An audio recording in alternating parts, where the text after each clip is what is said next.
This episode of the TopCast is proudly supported by Music, beyond sheet music. How much do we need to talk in lessons? And do we really need to say things, or could we do it a different way? Could we actually demonstrate more, play more, have students listen more, have them play more than we speak? I think there's huge merit in that. And I think the same goes on the podcast too. I do always try and give guests an idea or something to think about, and then I'll let them speak to it and try not to interrupt them. Hello, listeners. This is Allie here, and you are listening to the TopCast. This is an episode from the archives with Ben Kapilow about the art of communication. In this episode, Tim and Ben discuss effective communication skills, being prepared, and staying present in your lessons. Welcome to the show. Tim, thank you so much for joining us today. Ben, it's super cool to hang out with you, and I'm so proud of you for starting your own podcast. It's really exciting. Thank you. Well, you were a big influence, so I really appreciate you saying that. Oh, cheers. So you're a world famous as a podcast host and piano teacher, and in my opinion, from what I've listened to you, which is quite a bit, at least of your podcast, one of the reasons why I think you're so successful is because you're so skilled at communication. And that's an area where there's obviously a lot of overlap between being a podcast host and being a piano teacher. Is at the end of the day, it's all about communication. So that's what I wanted to talk about today. First, I want to talk really big picture and philosophical. I was thinking in my head about some possible areas of overlap between the two. And I guess at the end of the day, the big goal in both of those scenarios is to bring out the best of the other person, whether it be a podcast guest who you want to come off really well and say things that your audience will appreciate, or a student in a lesson where you want them to enjoy the lessons and express themselves through music. You've interviewed a very wide range of guests on your show, and I assume you've taught a wide range of students. In these areas, do you see any overlap in your role in trying to create that type of environment where the other person's strengths are fully displayed? Yeah, it's an interesting connection, and I've never really thought about the connection between podcasting and interviewing and instructional lesson delivery. Okay. So you've started me thinking. I think there is some overlap. I think there's two things. Well, one in particular that I've learned in regard to your question about getting the most out of students and getting the most out of interviewees, and that's to stop talking as much as possible. Okay. It's so easy. I don't know if you find this with your teaching as well, but we just talk and talk and talk, and it's so easy to do that. And I'm sure some of your listeners are going, yeah, that's me. I fully admit to it.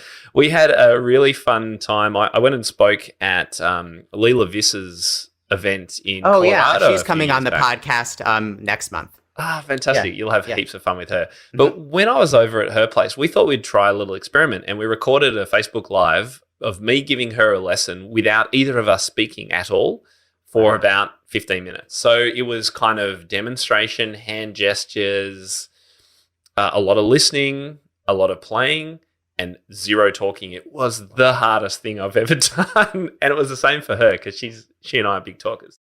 But it was interesting to kind of challenge ourselves to go to that extreme and say, well, how much do we need to talk in lessons?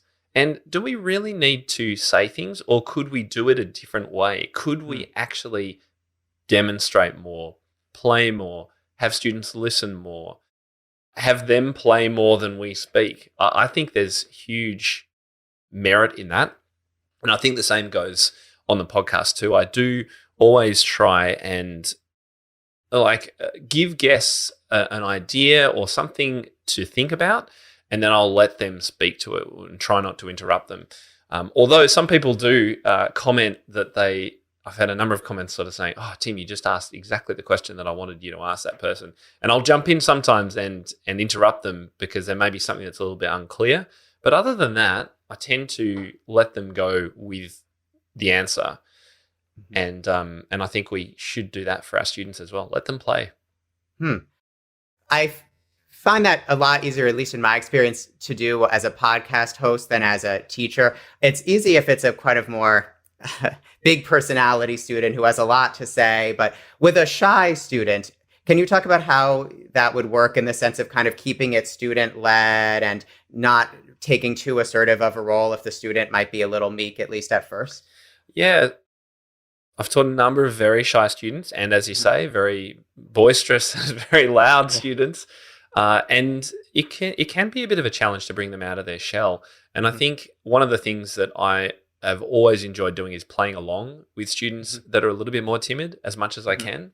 Even if we're not playing a two piano work or a duet, just to, if you've got a digital instrument, just to play some string sounds while they're playing whatever piece they're learning, or to play the accompaniment part, or to do some creative work that allows you to both sit at an instrument and play together.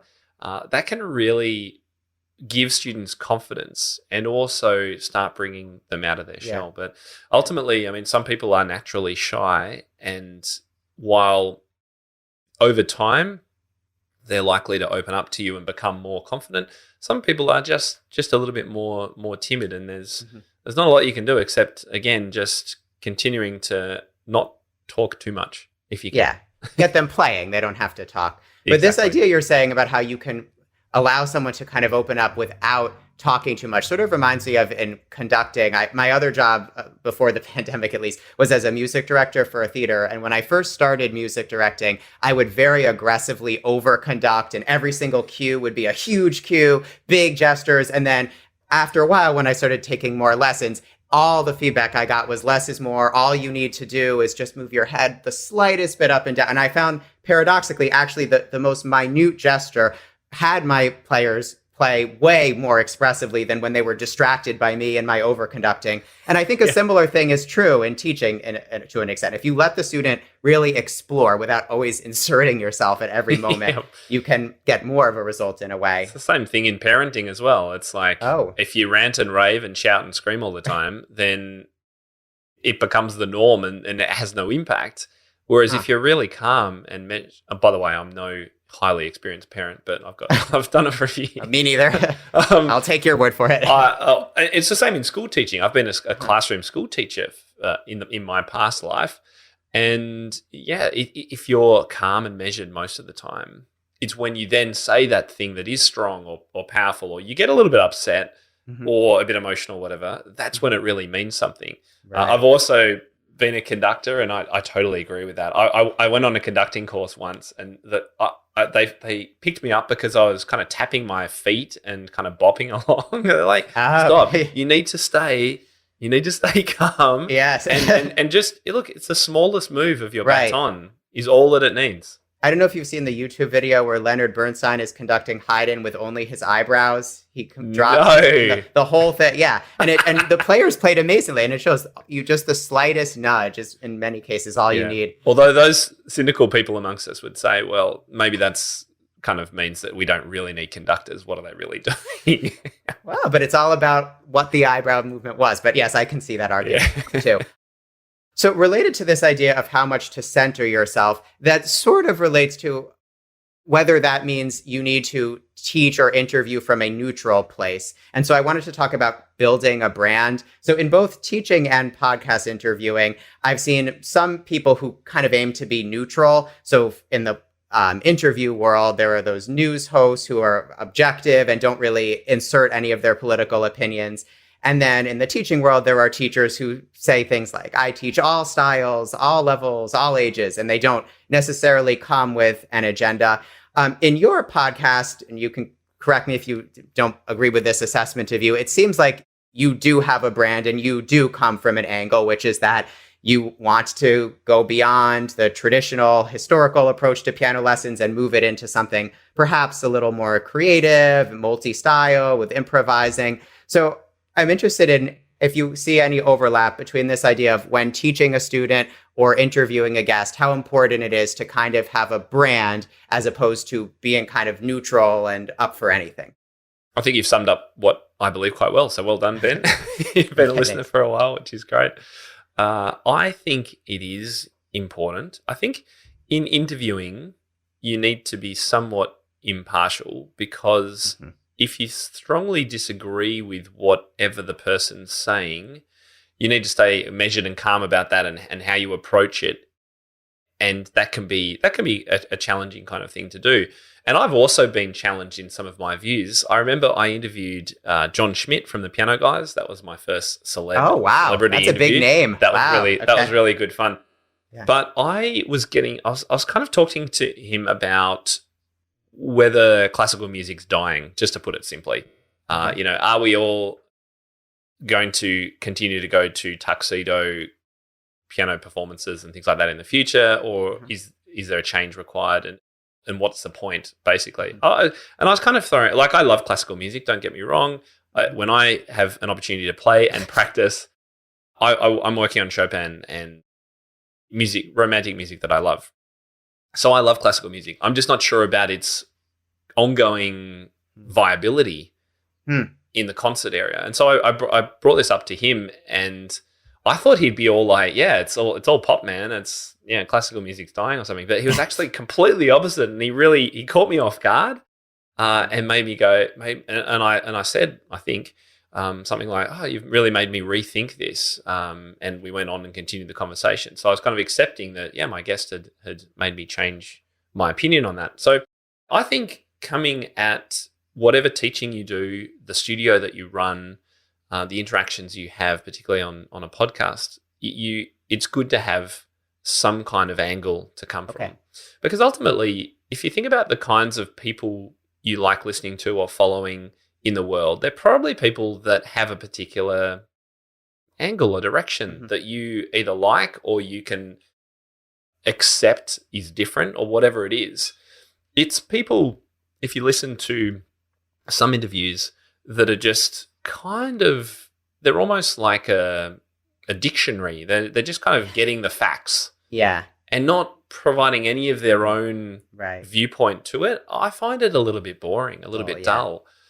And I want to be challenged when I listen to things. And the most feedback I get, and you will get as you continue, are probably on those episodes that challenge people's thinking.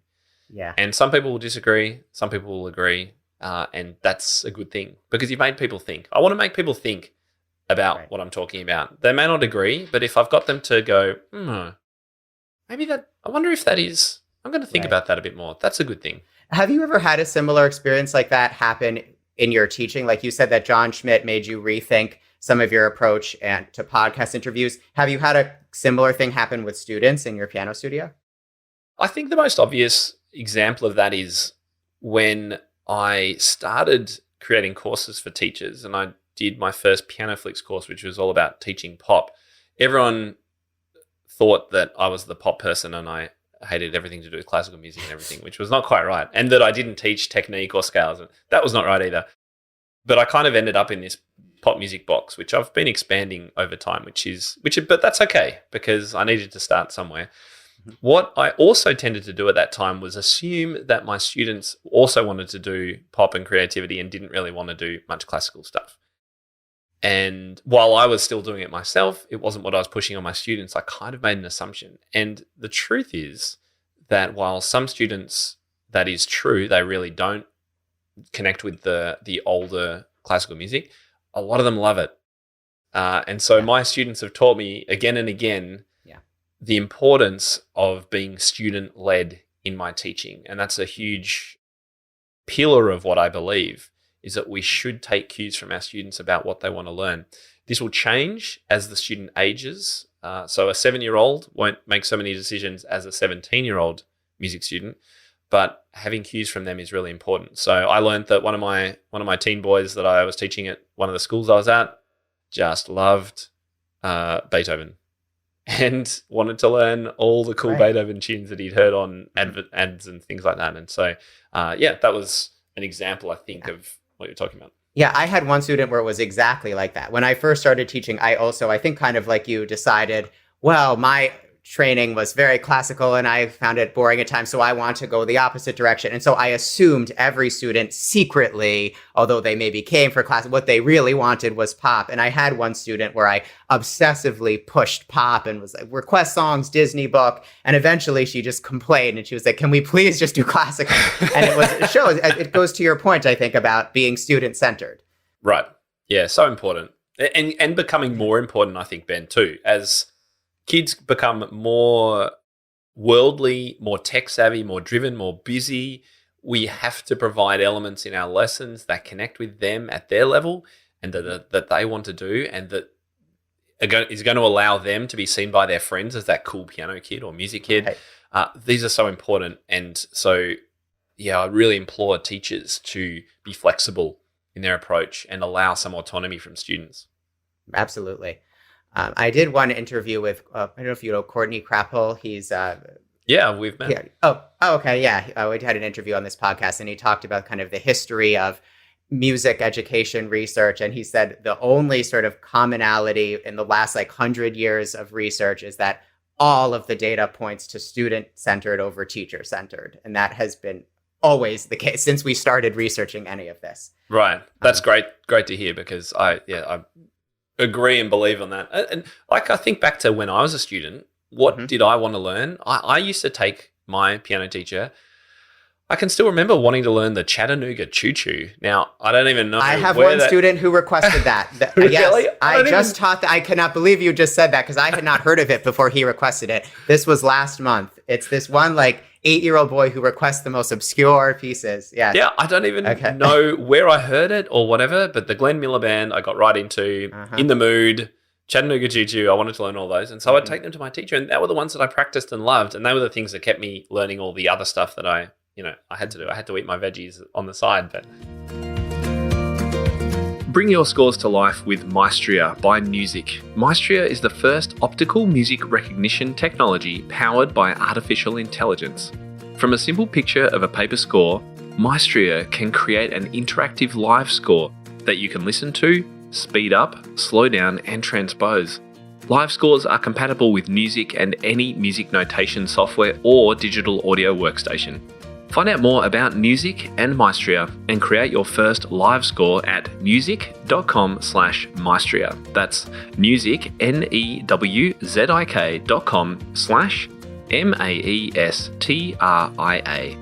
Music, beyond sheet music.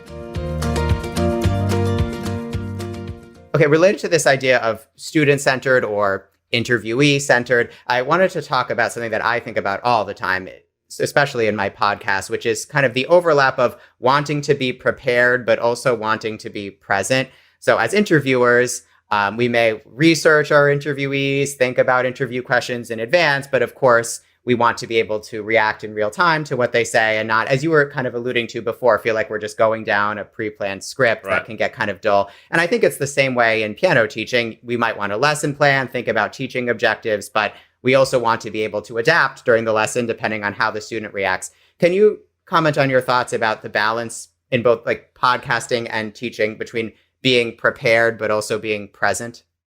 Great question. So preparation, super important, but I'm never afraid to throw out that lesson plan depending on any multitude of factors, like what mood the kid is in when they come to the lesson. Have they had a really bad day? Do they need a different approach?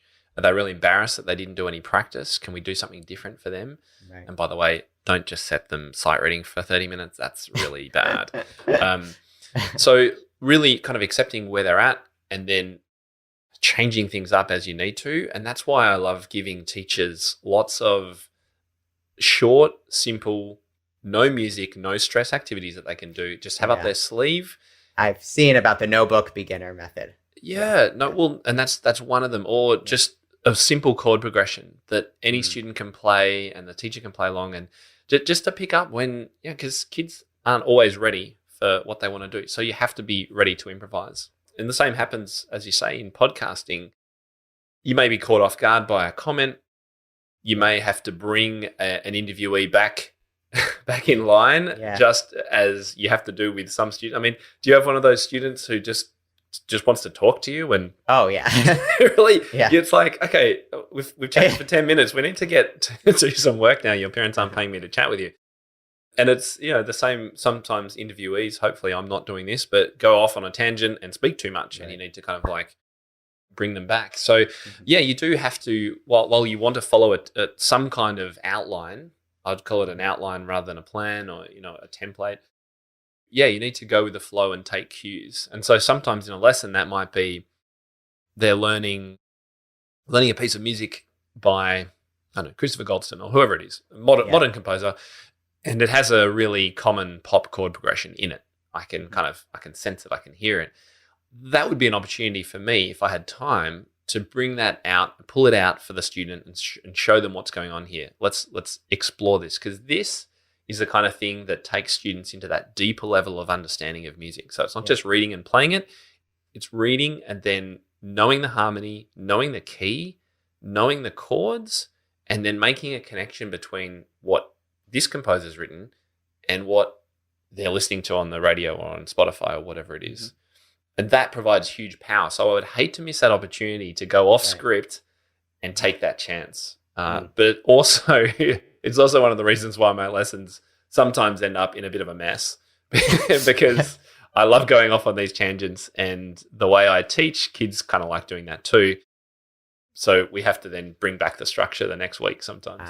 Yeah. What I sometimes struggle with in lessons in terms of like, do I want to get back on track, is if the student will improvise something, but what they improvised sounded really good. I'm always tempted to now make the lesson about what they improvised, even if I'm not working with them on improvise. Yeah, but I would, because otherwise they'll lose it. But even if you didn't have time, just record it and then set aside some time next week to come back to it. That's a good suggestion. Be a great approach. Yeah, because improv is one of those things that they just get lost, right? If you don't pick up on them right away.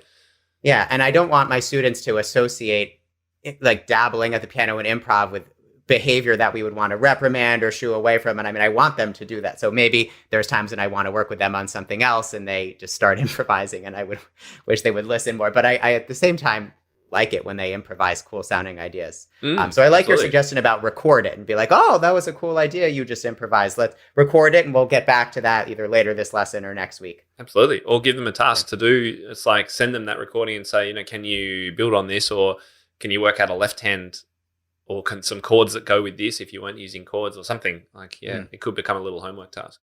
Okay, now I'd like to talk about it a little more specifically, like exactly what words we use when we communicate. So one element of communication that, to be honest, I've become kind of obsessed with ever since I've started doing this podcast, and this is something that now I'm constantly working on improving and I'm very cognizant of in my interviews and in my teaching, is being able to get through sentences with no stumbles. And this is something when I listen to your podcast that I'm always so impressed by, is that you are able to make up these fantastic responses to your guests in real time. And I don't hear an or a hesitation or starting the sentence. Oh, it's so clear.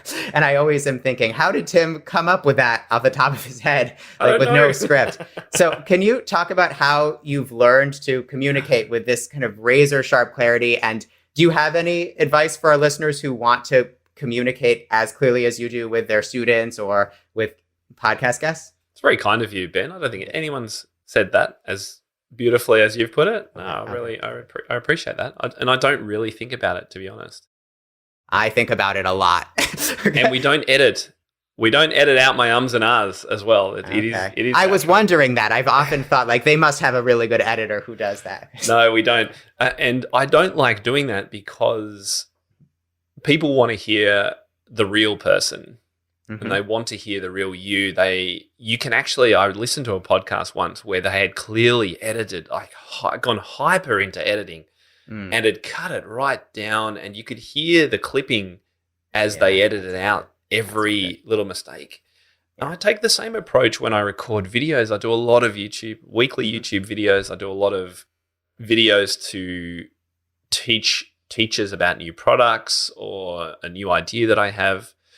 And a lot of them are full of faults and mistakes, and the cat will cry or walk over the piano, or I'll drop something, or I'll and ah and go, oh no, that was terrible. Or I'll demonstrate something on the piano and get it completely in the wrong key, or whatever it is.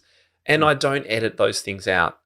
Thankfully, I'm not a perfectionist. I know it's truly a deep issue for a lot of people. It's not, I used to think I was a perfectionist because I like things looking neat, but I now know true perfectionism in other people, and it can be actually quite crippling. So I really encourage people to remember that done is good enough and done is better than perfect when you are trying to get things out there. And in regard to not trying to do too many ums and ahs. I think it just comes with practice. Mm-hmm. I've also spoken a lot on stage, and I've done a lot of video work. Mm-hmm. So the blog started back in 2010, and my YouTube channel started about then, if not a little bit before. So I've done a lot of speaking to camera, a lot of work, a lot of practice. I've done it for more than 10 years now, Ben. Mm-hmm. So I think that all contributes. But I think the simplest thing to say, if you do find, and by the way, I hadn't noticed any ums and ahs or any confusion in what you're saying. I think you're doing a great job. So keep it up. Okay. But for those people who are listening who do find that they listen back to a recording or a video of themselves and that it is full of ums and ahs and awkward moments, often just pausing and being comfortable with a short silence gives your brain time to catch up. I've got an 11-year-old. He never lets his brain work before he says things. So he'll start talking before he has any idea what he's trying to say. And it'll just be like, Jack, just stop. All right, think. And now put your sentence together and ask what you wanted to ask. And it's the same with us as teachers. If we're in a pressure situation on stage or being interviewed or something like that, we tend to rush and speak quickly and too fast, and our brain can't keep up. So just stop and be comfortable, I should say, with a little bit of silence. It's actually okay. Mm-hmm. Yeah. That's something that I've learned over the course of my teaching career. I think when I first started, I was very afraid of pausing because I thought that my students would then, their mind would wander or they'd get bored. But actually, in some ways, it's the opposite. When you talk too fast and don't pause and stumble sometimes, then the students have a hard time following, and then they're more likely to doze off or wander. Yeah, when you pause, the student's drawn in. Right, exactly. Right. So you're right, it is the opposite. Mm-hmm. I also really feel your point about not wanting to over-interview or be overly perfectionist. I'm doing virtual recitals with my studio now because of the pandemic, and we did 2 over the course of the pandemic. And the first one, I did over-edit a lot, and I tried to correct every little mistake, and it felt inauthentic, and it sounded bad. And now for this second one that I'm in the process of editing right now, I'm not doing any edits I'm letting it all go. And I feel much better about the product. Watching it feels much more real. Yeah, that's great. And people want real and they want authentic. I think inauthentic, that was a really good word to use. Mm-hmm. And because we're all human, we're all real, we all make mistakes. Right.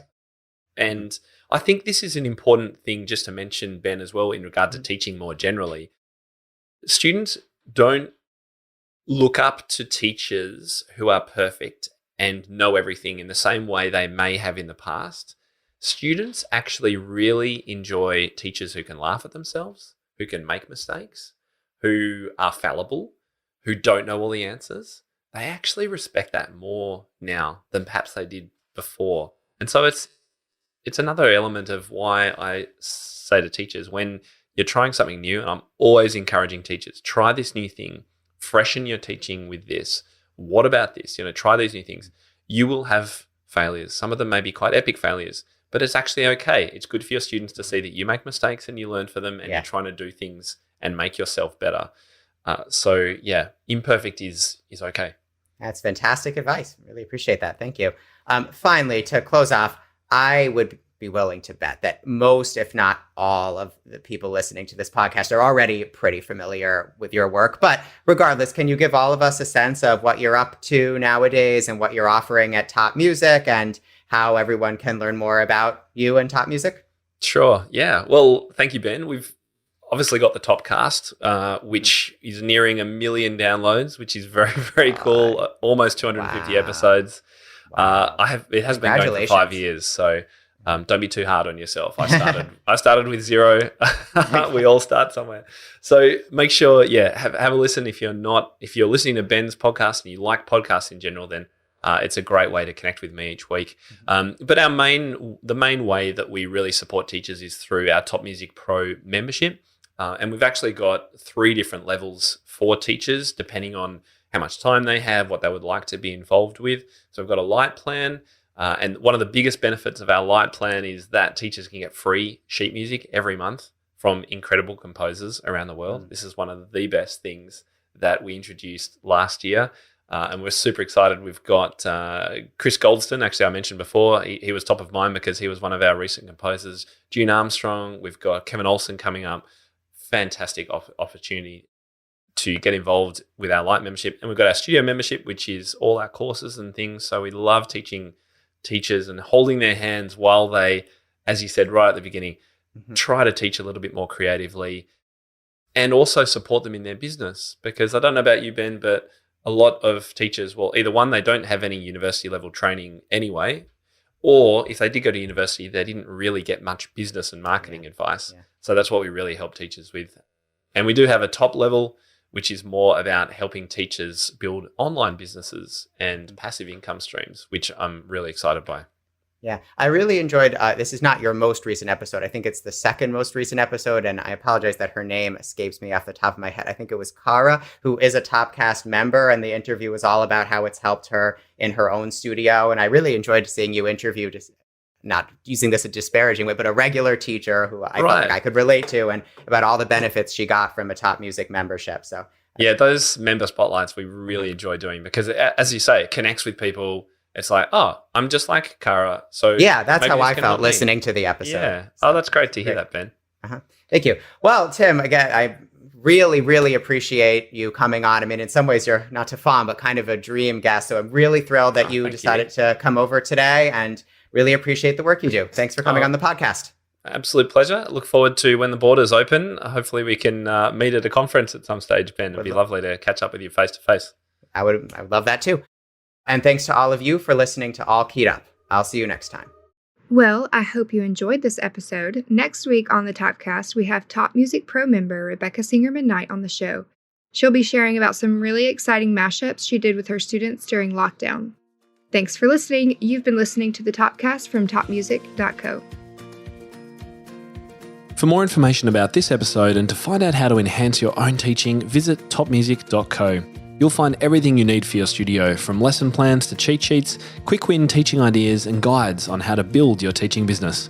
Plus, you'll be connected to a global community of the world's top music teachers. And when you're ready, join hundreds of other teachers around the world by becoming a Top Music Pro member and get access to all our bonus content and flagship courses. And don't forget to follow topmusic.co on social media and subscribe to this podcast wherever you listen to it. That's all for today. We'll see you in the studio.